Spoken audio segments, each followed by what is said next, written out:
நம் நாட்டில் ஒவ்வொரு ஆண்டும் நவம்பர் 26ஆம் தேதி அரசியலமைப்பு தினமாக கொண்டாடப்படுகிறது. இது சம்விதான் திவாஸ் அல்லது கான்ஸ்டிடியூஷன் டே ஆஃப் இந்தியா என்றும் அழைக்கப்படுகிறது.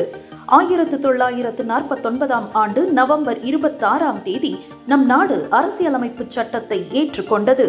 இது ஜனவரி 26, 1950ஆம் ஆண்டு நடைமுறைக்கு வந்தது. இந்த நடைமுறை விடுதலை பெற்ற இந்தியாவை ஜனநாயக குடியரசாக பறைசாற்றியது.